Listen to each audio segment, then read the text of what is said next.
In this first of an undetermined number of episodes, looking at the final refactor of our amazing bit of go-to basic code, I'm going to take the first steps in moving it towards something we'd recognise.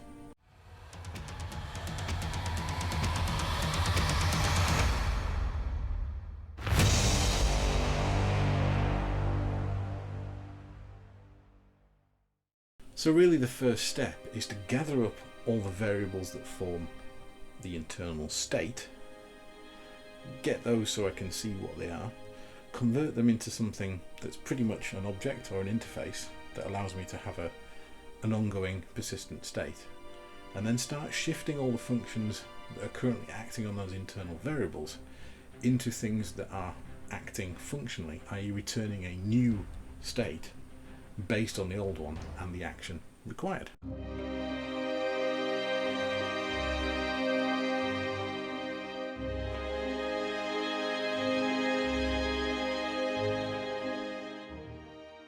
So the first thing I'm doing here is changing all the local function variables into class variables.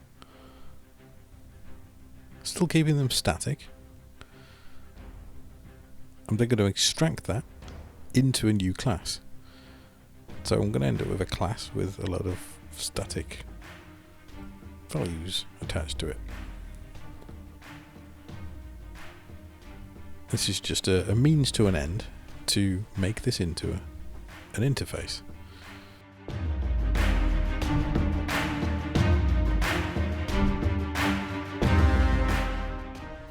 And my intent is to implement that interface using the functionality provided by ShadowQuack.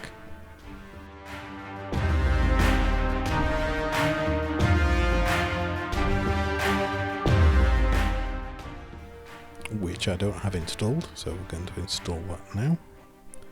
ShadowQuack is freely available on NuGet.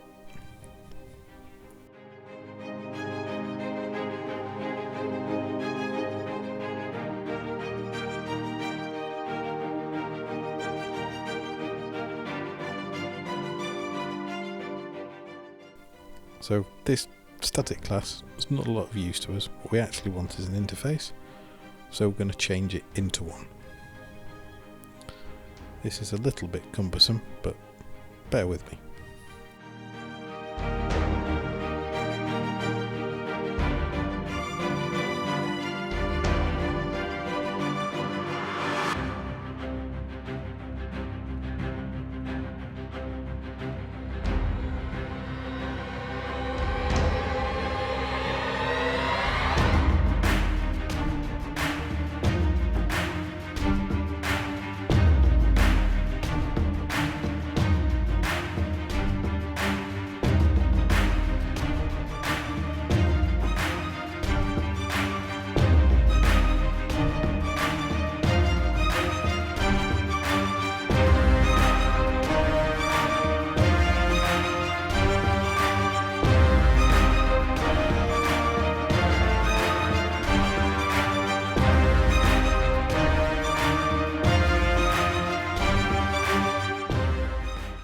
So we're going to convert this multi-line assignment into a dynamic object, which is in turn passed into the implement function of ShadowQuack. This will result in a dynamically implemented iMaze state, populated with the values within the dynamic object we have passed in.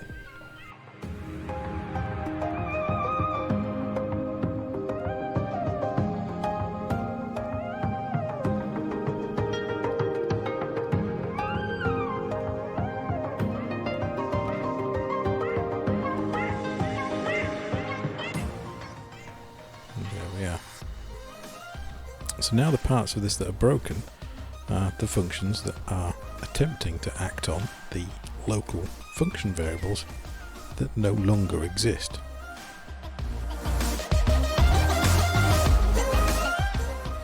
So we now need to transition these functions so they again work And 2, we're going to make them functional. So we're going to make them return a new IMA state, as opposed to mutating local variables or mutating the existing state.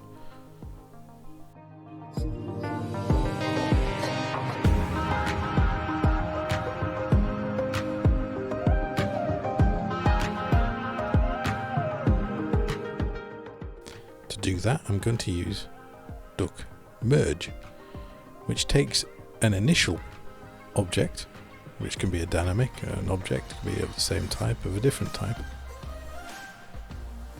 It will duck type those values into a new IMA state and then override anything in the second variable, meaning that this will result in a copy of the original state with a different row value. So to maintain the draw frame functionality, I'm going to make that pass through the state. So it's going to pass back the state that we pass in after drawing the frame on screen.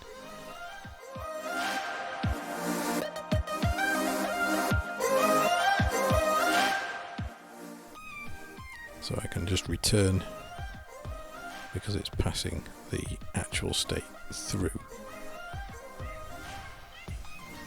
We'll come back and tidy a lot of this up later on. So move that down to the bottom, which moves it outside of the function, so it's no longer a local function or a local subfunction. It's now a function on the class, still private. So now we've done kind of one, you get the idea of what I'm trying to do with these functions. So to save a bit of time, we're going to speed the next bit up until we get to a point where I'm doing something that's actually different.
Because my intent is to largely make the state immutable, I've got an issue with the fact we've got arrays. Arrays are mutable things. You can change the content of an array. So we need to change that into an IEnumerable. So the first one we're going to look at is the position history array, because that is already a one-dimensional array and we're already using some functions to convert the x and y coordinates into a single dimension array position.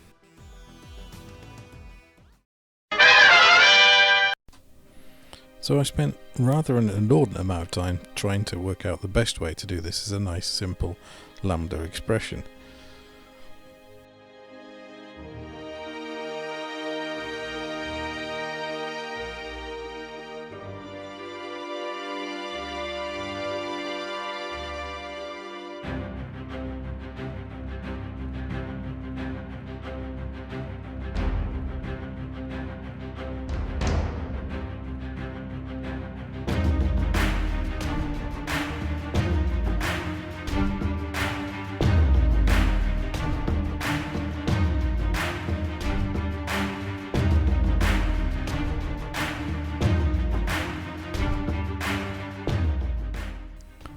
So I'm just going through and resolving all the instances where I've caused an issue by removing those local variables or not passing in the right things to some of the functions.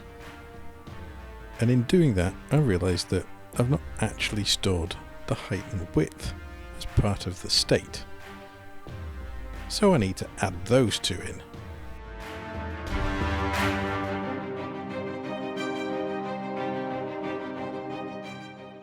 It's a relatively simple task, which I somehow managed to make quite a meal of, as you will see.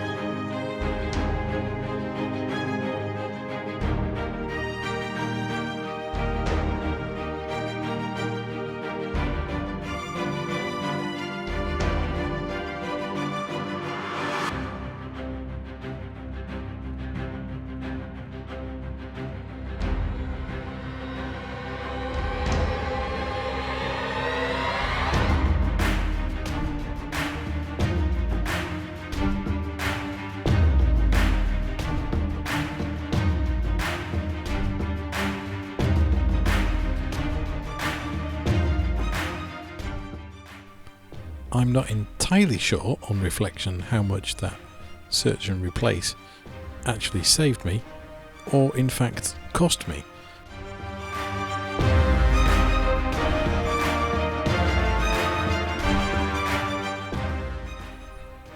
So as you can see here, it screwed up pretty much everything to do with the width and height within the initially working instantiation of my maze state.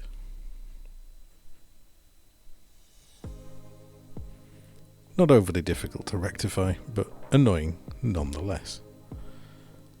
The create blocks function, another faux pas in trying to pass in the state to a function I am using to instantiate the very state I am attempting to pass into it. Well, that's not going to work, is it?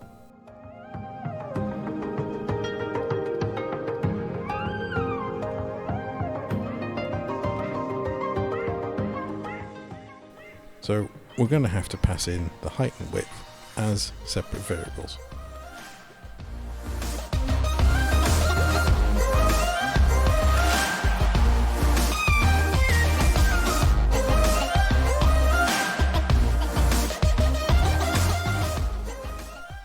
We can get rid of the state completely. There you go, back and sort that mess out.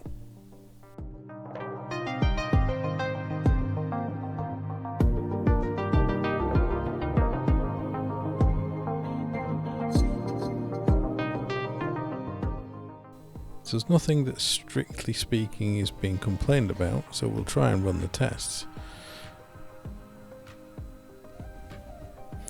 But for some reason the tests are hanging, which means that something isn't getting advanced forward, so it's not getting to the end of the maze creation.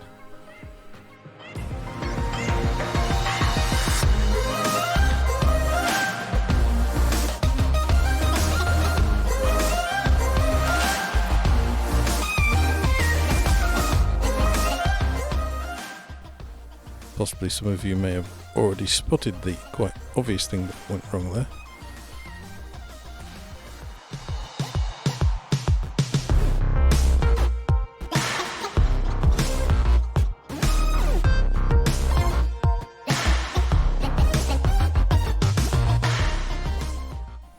So if we try running the tests again, with a bit of luck. Right. At least they're failing, which just means we've got an error rather than something hanging completely.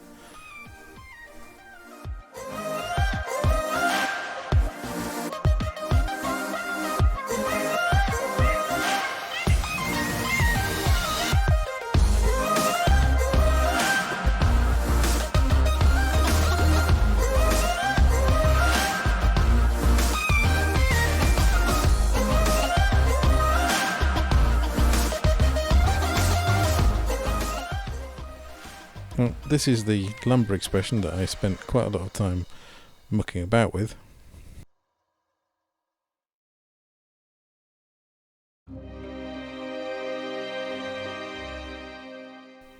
It does eventually dawn on me that the fact that BlocksVisited is not actually part of my state, therefore I need to resolve that.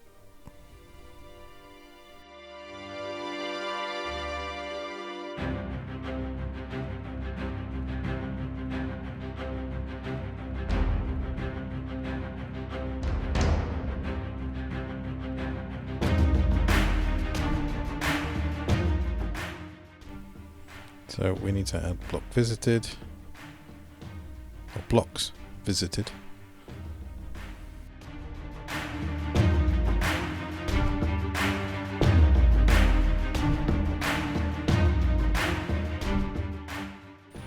And we need to make a state update to increment BlocksVisited as well.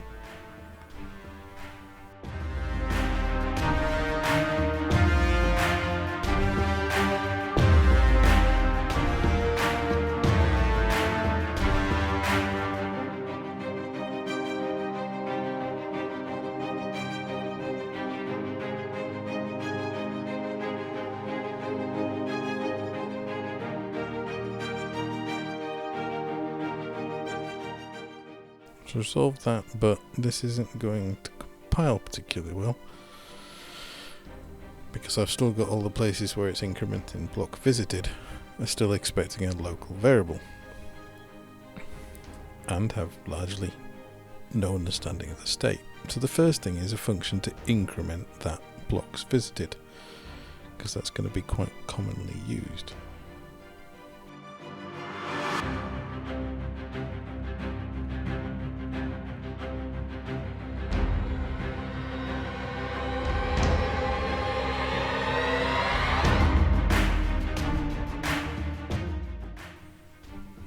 So now everywhere where it's trying to increment BlocksVisited, we can simply call inc BlocksVisited.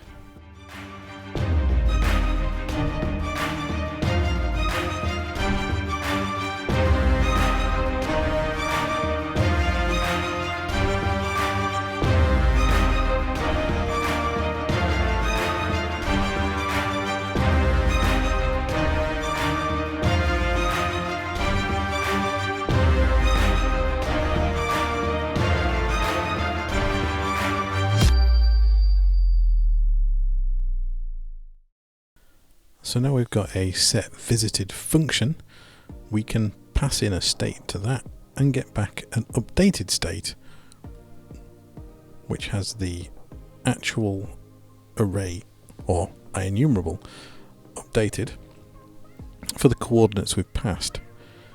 We're then in turn passing that to the inc BlocksVisited function, which then updates the state with a new number of blocks visited, or an incremented number of blocks visited, and then we pass that back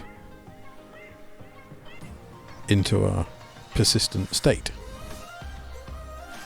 Each time it does that, it's actually a new state, it's not mutating it.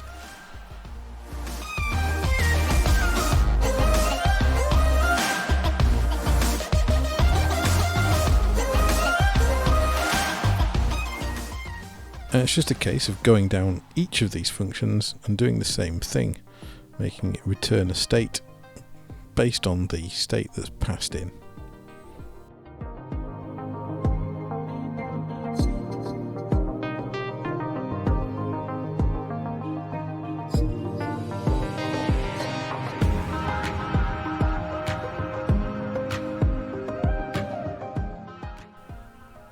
So now if we run the tests again, they now all pass. We've made some progress. We have by no means got anywhere near the end of this. The next part is to make this actually draw the maze to prove it still actually functions as it did before. Just pop back in the draw function that draws the first frame, which inadvertently got removed, during the refactor of that initiation of our state.